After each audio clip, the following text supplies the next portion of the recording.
And day 21. I was having a conversation with my wife. Let's see. I believe it was Monday. Yeah, I believe it was Monday. And, or maybe it was over the weekend. Doesn't matter. I was sharing her with some stuff that I was reading from a current book that I'm reading. It's called The Big Leap, or The Great Big Leap, or The Big Leap, or something like that. And she talked. So the conversation basically sparked a question, and her question was, how do people overcome being devalued? And I shared with her because that's one of I've shared this on my blog several times. I'll drop the link in the comments or the description area too, of your gift to the world, right? And what that gift is. And I break that down, and I'll share a little bit of it here. But she asked, like, how do people overcome being devalued? And so I was like, well, I mean, I don't know, but here's how, like, I'm overcoming it, you know? So, a little bit of my story is basic, check out the blog. I won't waste a whole lot of time on that here. I'll put the blog post in the description. But ultimately, like, one of the books that really kind of brought this to the forefront for me was Iron John. Great book. It's about male initiation, and it's just it's really good. It's based on the folk tale Iron John, and so Robert Bly kind of breaks everything down based on that story. And so ultimately, one of the things he shares in there, and even in his talks, is it's about this wound that we all kind of receive, right? And he's like, you're not in control of, like, how you get the wound, where you get it, like, but you're gonna get one, right? And it could be a literal physical wound, or it can be like a psychological, emotional wound, right? So my wound was being devalued, right? Long story. Check out the blog post. Mine was feelings of being devalued, right, from childhood. And so that's my wound. That's something that I'm working on overcoming, right? And I think I've overcome quite a bit of it, but still working, right? We all have our own baggage.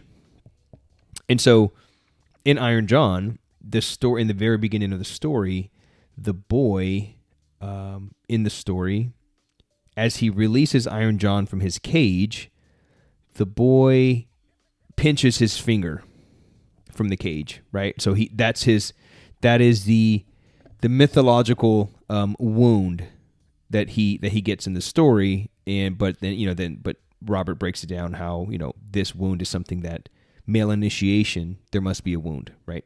Because the boy has a wound. And so Iron John takes him on his shoulders, takes him into the pond. Takes him into the forest, and he's like, basically going to mentor him. And he has him wait by this pond. And he says, I'm going to leave.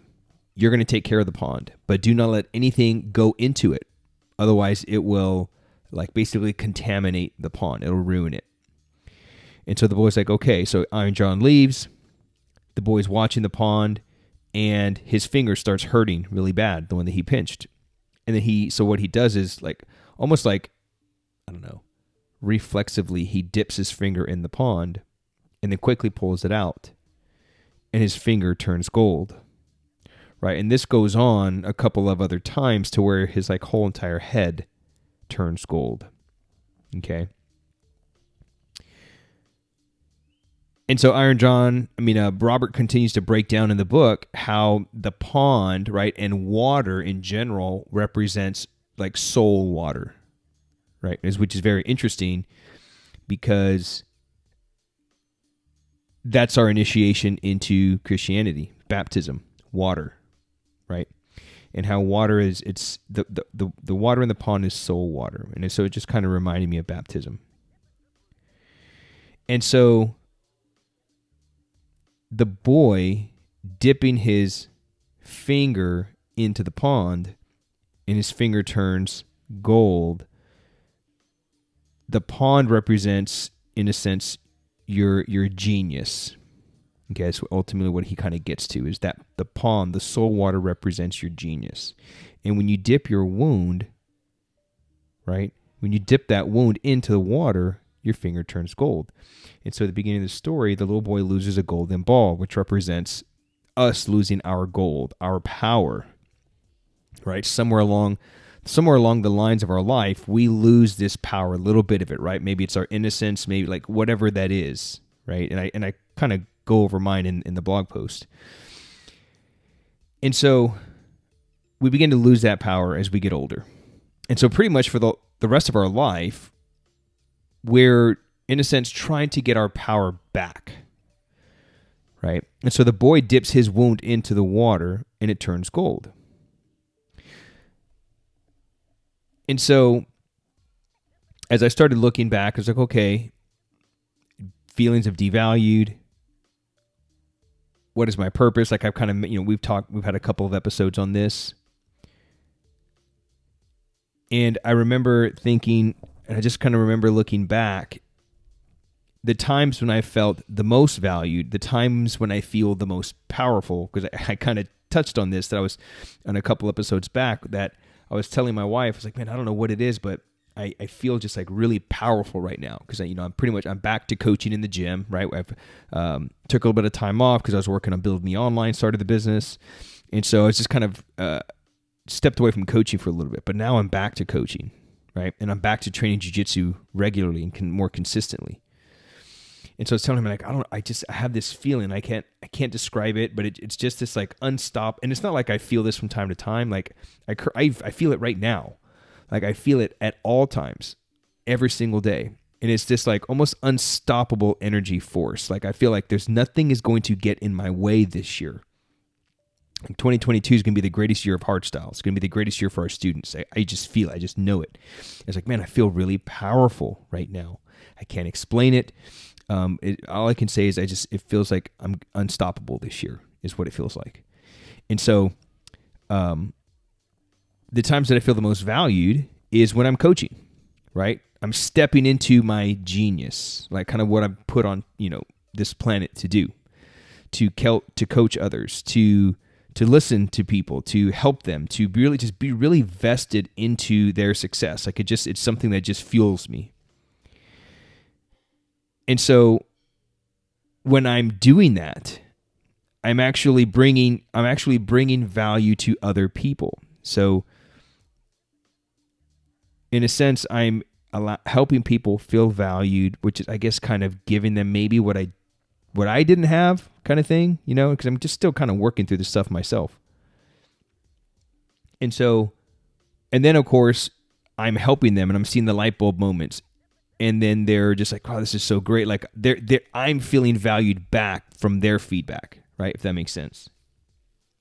And so my ultimate gift to the world is the moment my devalue, right? Because it's that when I'm, and another thing, like one of I guess my wounds is isolation, right? It's all in the blog post, right? Isolation is something that was normal for me as a kid, kind of like middle child type deal. So isolation, feelings of being devalued. But when I'm coaching, I'm no longer isolated. I'm around others who have my best interest in mind and at heart. And I'm giving value to people's lives, and they're giving value back to me because, of how I'm helping them, right? And all that's because of the coaching. So when I step into that coaching, I'm putting my wound into the water. And that's how that's how I'm working on overcoming being devalued. And as I look back, that's why I feel so powerful, because I'm gaining my gold back. I'm gaining my power back. Right? I'm allowing my wound to enter into my genius, and by consequence, slowly getting that power back, which is really interesting because the other day I was on social media and I was witnessing a conversation, and essentially it was this person was trying to figure out their identity. Well, maybe not. Maybe, I don't know. It's kind of hard to understand right through text, like full context, or the tone or what have you. But in a sense, it was like, I feel like not in line with my identity and what I'm trying to do and my, everything like that. And so this person, and they're not the only one. I've seen this several times.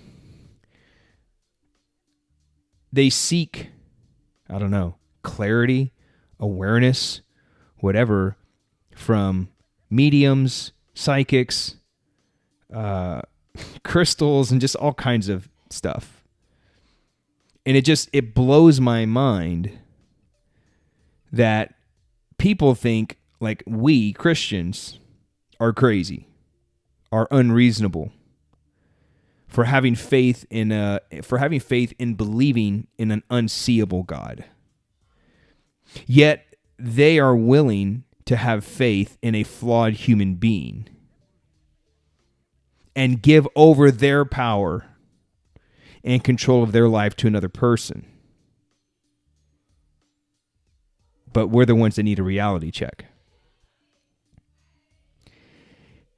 And so as I look back, I was like, man, we're supposed to be trying to get our power back, not give our power over. Like friend, I'm not judging anybody, but I'm just like, look, if you're seeking psychics and tarot cards and mediums, you're giving over your power to this person. You're giving that person power over you. Father Mike talked about this in his podcast. I'll drop I'll link it up here in the top. It was interesting because Brianna and I just had this conversation, and then he publishes this podcast episode of who is influencing your life and why. And he talks about this very thing. Who are we giving over our power to? We're supposed to be trying to get our power back. And so when we seek out things like mediums and doing crystal things and tarot cards and all that stuff, I'm not judging anybody, but what's happening is you're giving over your power to somebody else. You're giving them power over you because they're going to, tell you your future or tell you what you should be doing or read your inner, I don't even know how this stuff works. I just see and I hear these things, right? And hey, to each their own, but in reality, this is what's happening. You're giving over your power when you should actually be trying to get your power back, right? And so in day 18, the giant I mentioned at the end of that story, right? Like we got several different stories of giants in our time, right?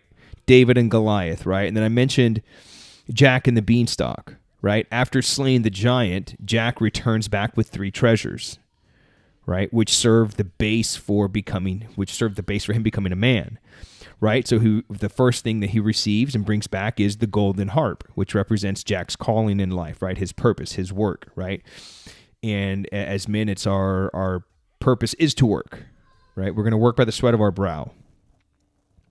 And the second thing he brings back is a golden goose, right? Which represents his way to make a living, right? And support his family. And the third thing he brings back is he rescues the princess, right? So his Jack's bride, right? The woman, the mother of his children.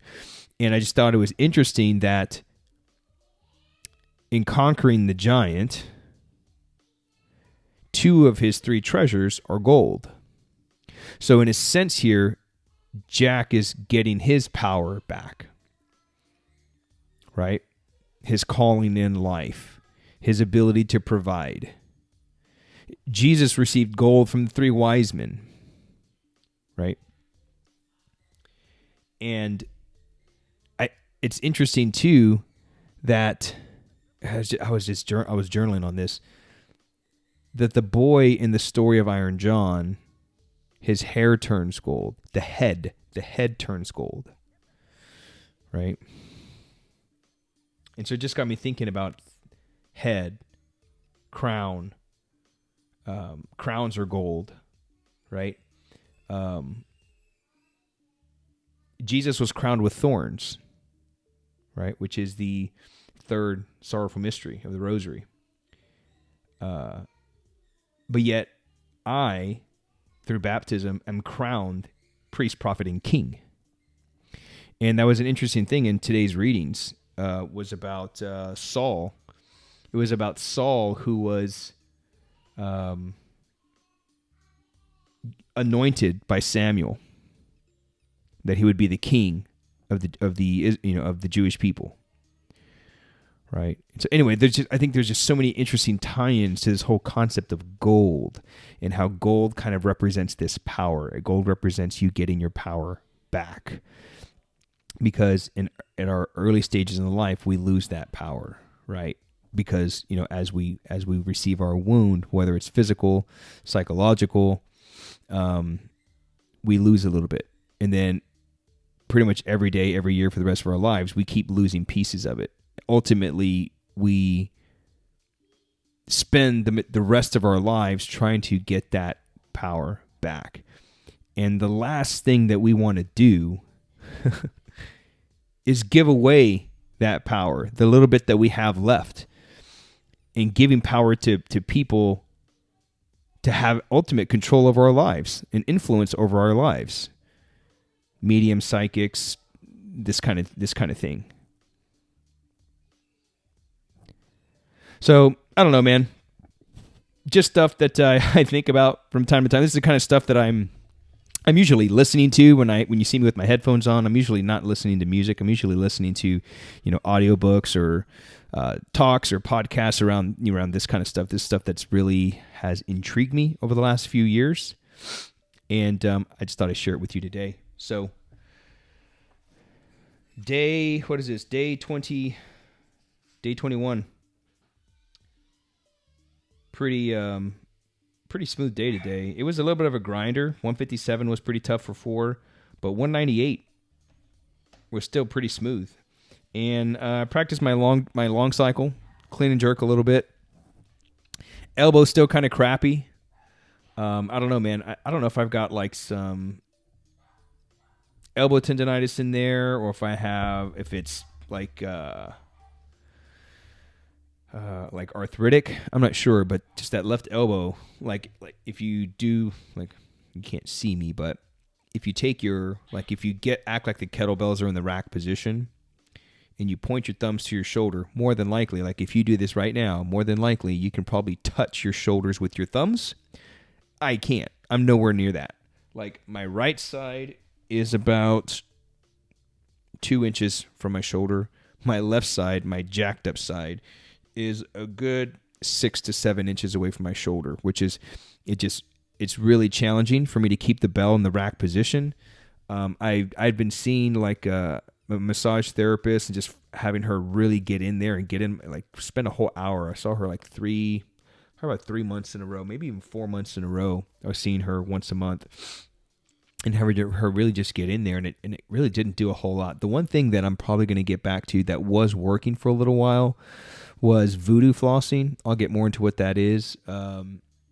Kelly Starrett, I believe, really brought that to light with his mobility wad.